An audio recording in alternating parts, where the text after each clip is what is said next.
कहानी की शुरुआत में हम लोग देखते हैं सिरमायू ने दुनिया के सारे मार्शल आर्टिस्ट एक जगह पर इकट्ठा किया हुआ है। वह उड़ता हुआ अपने सैनिकों के साथ में वहां पर पहुंचा और उन लोगों से कहने लगा, मुझे ताइची बॉक्स मिल गया है और उससे बुनाई हुई दवा मैं आप सभी को देना चाहता हूँ, जिससे आप सभी को असीम शक्ति प्राप्त होगी। उसकी ये आवाज सुनकर सारे लोगों ने दवा पी ली। उनकी इस दवा को जानफेंग और याने दूर छिपकर देख रही थी। जानफेंग कहने लगा, ये दवा सभी को अपने बस में कर रही है, हमें चलकर उसका पर्दाफाश करना होगा।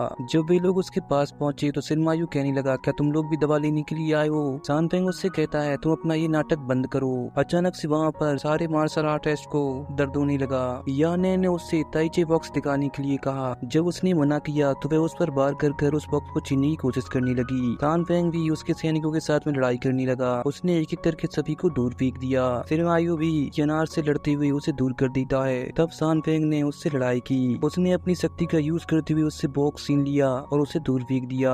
उसने बॉक्स यानार को देते हुए कहा कि तुम इसे मास्टर के पास ले जाओ और उनसे मदद मांगने के लिए कहो। यानार तुरंत ही बॉक्स लेकर वहाँ से चली गई। तभी बाजू में खड़े हुए यानार के साथी ने घंटी बजाना शुरू किया, जिसकी ध्वनि सुनते ही सारे मार्शल आर्टिस्ट एक अजीब से क्रिएचर में बदल गए। उन लोगों ने जानफेंग पर हमला कर दिया। यानार भागती हुई फायर ड्रैगन मास्टर के पास पहुंची। बॉक्स देखकर मास्टर से कहने लगी, ये आपको जानफेंग ने देने के लिए कहा था। मास्टर बॉक्स देखकर समझ गए कि ये बॉक्स तो नकली है, तुम्हें ये बसाया गया है। मास्टर ने तुरंत ही सभी लोगों को गांव छोड़ने के लिए कहा। मास्टर यानार से कहने लगे, वे लोग तुम्हारे जरिए इस गांव तक पहुंचना चाहती हैं ताकि वे लोग असली बॉक्स को हासिल कर सकें। इतने में सिरमायू अपने सैनिकों के साथ में वहां पर आ गया। उसने मास्टर से बॉक्स देने के लिए कहा। मास्टर कहने लगा, उसके बारे में तो तुम सोचना भी मत। सिरमायू ने अपने सैनिकों से उन लोगों पर हमला करने के लिए कहा। मास्टर और यानार डटकर उनका सामना करने लगे, लेकिन जब मास्टर कमजोर पड़ने लगे तो वे यानार को लेकर एक गुफा में पहुंच गए। उन्होंने बॉक्स निकालकर यानार को दिया और कहने लगे, इस बॉक्स को तुम लॉन्गमिन सेक्ट ले जाओ, और यानार को गुप्त रास्ते से वहां जाने के लिए कहा।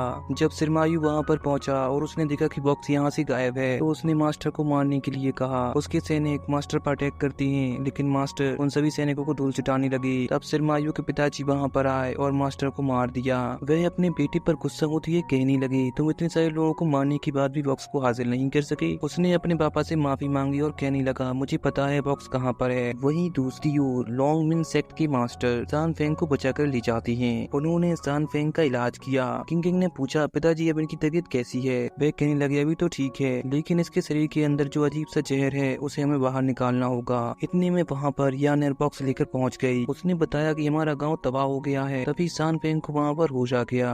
वे उन लोगों को बताने लगा, पहले सिरमायू बॉक्स को हासिल करेगा, फिर वह इसको खोलने के लिए फॉर्मूला ढूंढेगा, क्योंकि इस बॉक्स को किसी भी तरीके से तबाह नहीं किया जा सकता, केवल फॉर्मूला के जरिए ही खोला जा सकता है। वे कहने लगे, तुम्हारे अंदर जो जहर है इसे केवल वो मास्टर ही निकाल सकती हैं, जो तुम्हें तितली घाटी में मिलेंगे। तभी सिरमायू ने उनके यहाँ पर भी अटैक कर दिया। वहाँ के सारे लोगों को मारकर वह अंदर पहुंचा। मास्टर ने जानफेंग को तुरंत ही वहाँ से भाग जाने के लिए कहा। सिरमायू के सैनिक उनका पीछा करते हुए उन्हें एक खाई के पास रोक लेते हैं। वहीं सिरमायू ने मास्टर से लड़ते हुए उन्हें मार दिया। जानफेंग सिरमायू के सैनिकों से लड़ रहा था। यानार उसका साथ देने लगी। जब एक सैनिक किंग के पीछे गया तो वह खाई से नीचे गिर गई। जानफेंग रोते हुए कहने लगा, तुम मुझे छोड़कर मत जाओ। इतनी में सिरमायू ने आकर यानार को भी मार दिया। वह जानफेंग से कहने लगा, बॉक्स मुझे दे दो। जानफेंग उससे कहने लगा, अगर तुम्हें बॉक्स चाहिए तो नीचे आना होगा, और उसने खाई में छलांग लगा दी। सिरमायू ने अपने सैनिकों से उसे तुरंत ही ढूंढने के लिए कहा। जब सिरमायू ने ये बात जाकर अपने पापा को बताई तो उन्होंने उसका गला पकड़कर ऊपर उठा दिया। उसका साथी कहने लगा, राजा शांत हो जाइए, क्योंकि आपका इलाज करने के लिए हमें उस बॉक्स को खोजना बहुत जरूरी है। वहीं जब एक मॉन्क नदी किनारे जा रहा था तब उसे जानफेंग नदी में डला हुआ दिखा। उसने तुरंत ही उसे बाहर निकाला। वहीं दूसरी तरफ हम लोग एक फाइटर को देख पाए जो अपना खाना पका रहा था। कुछ सैनिकों ने आकर उस पर हमला किया। उसने सभी सैनिकों के एक बार में बेल्ट खोल दिए और उन्हें वहाँ से जाने के लिए कहा। तभी पानी में उसे किंग दिखाई दी। मॉन्क जानफेंग से कहने लगा, शुक्र है भगवान का जो तुम इतने ऊपर से गिरने के बाद भी बच गए। जानफेंग ने मॉन्क से तितली घाटी का पता पूछा। तभी वे लोग देखते हैं एक लड़की सिरमायू के सैनिकों से लड़ रही थी, जिसका नाम लॉन्ग था। उसने सभी सैनिकों को ढेर कर दिया। वे उन लोगों से कहने लगी, चलिए यहाँ ज्यादा देर तक रुकना ठीक नहीं होगा। वहीं जब किंग को होश आया तो वह कहने लगी, मैं कौन हूँ। वहीं दूसरी ओर जानफेंग तितली घाटी पहुँच गया था। उसने लॉन्ग का वहाँ पहुँचाने के लिए शुक्रिया कहा। वहाँ पर सैनिक उसका पीछा करते हुए पहुँच गए। वे लोग जानफेंग से लड़ाई करने लगे। लॉन्ग भी जानफेंग की मदद करने लगी। एक सैनिक मॉन्क के ऊपर जाकर गिरा तो वह कुएं में जा गिरा। मॉन्क को बचाने के लिए जानफेंग भी कुएं में कूद गया। तब उसके पीछे लॉन्ग भी वहाँ पर कूद गई। नीचे मॉन्क कहने लगा, ये कौन सी जगह है। वह जोर जोर से रोने कहने लगा, कहते हुए कहीं मैं मर तो नहीं गया हूँ। तब लॉन्ग ने उसे थप्पड़ मार दिया और पूछने लगी, तुम्हें दर्द हुआ ना, इसका मतलब है कि तुम मरे नहीं हो। तभी सान फेंग के पास में मास्टर हुआ आए और कहने लगे, तुम्हारे अंदर बहुत जहर भरा हुआ है। वे उससे दूर गए और कहने लगे, तुम्हारा जहर दिल तक पहुंचने वाला है। सान फेंग उनसे कहने लगा, मेरा बचना बहुत जरूरी है ताकि मैं पॉइजन मास्टर को मार सकूं। मास्टर हो ने उसके अंदर का जहर बाहर निकाल दिया। वहीं राजा ने सान फेंग को मारने के लिए आदेश जारी कर दिया। सान फेंग ने जहर निकालने के लिए मास्टर का शुक्रिया किया। उन्होंने उन लोगों को बाहर जाने का रास्ता बता दिया। वहीं किंग किंग फाइटर को खाना खाने के लिए कहती है। जब उसने खाना को टेस्ट किया तो कहने लगा, तुमने और कुछ नहीं बनाया। वे उससे कहने लगी, मैं और लेकर आती हूँ। तब वे उठकर वहाँ से चला गया। वहीं सान फेंग उन लोगों से कहने लगा, किंग किंग को ढूंढने के लिए हम लोगों को अलग अलग होना होगा। किंग किंग भी फाइटर के साथ में मार्केट में घूम रही थी। फाइटर ने उसे बताया कि मैं सान फेंग के साथ में एक मुकाबला करना चाहता हूँ। किंग किंग को तो उसका नाम भी याद नहीं था। तब फाइटर ने उसका नाम चेरी ब्लॉसम रख दिया।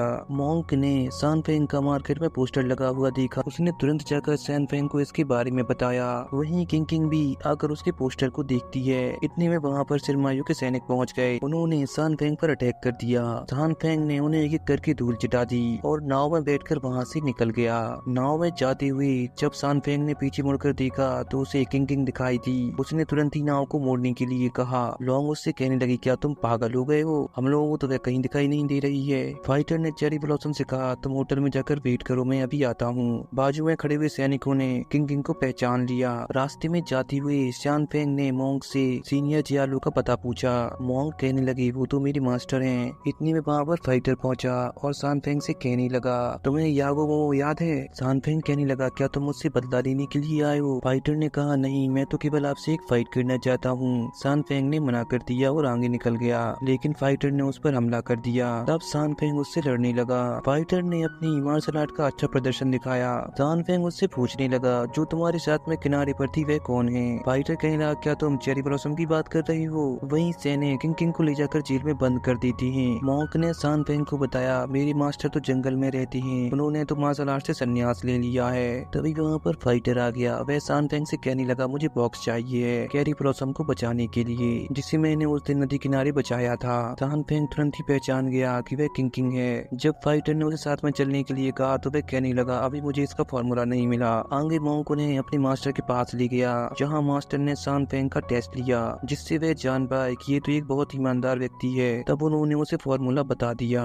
रास्ते में जाती हुई सान फेंग ने फॉर्मूला पढ़कर उस बॉक्स को खोलकर लॉन्ग को दिखाया। वह उससे कहने लगी, तुम्हारा किंग किंग को बचाने के लिए हेवनली स्टेट जाना अच्छा है। सान फेंग तुरंत ही पहचान गया कि तुम मेरे पास बॉक्स के लिए आई थी। तभी वहाँ पर सिरमायू आ गया। तब पता लगा वह तो उसकी बहन है। सान फेंग ने उसके सैनिकों से लड़ाई की। वहीं वे दोनों असीमन विधि को ले जाकर अपने पापा को देती हैं। वे उन लोगों से कहने लगे, जब मैं सफल हो जाऊंगा तो मैं मार्शल आर्ट की एम्पीरियल राजधानी पर कब्जा कर लूंगा। सान फेंग किंग किंग को लेने के लिए पहुंचा। सिरमायू ने अपने सैनिकों से सान फेंग को मारने के लिए कहा। उसने अपनी सारी पावर का यूज करते हुए उन सैनिकों को दूर फेंक दिया।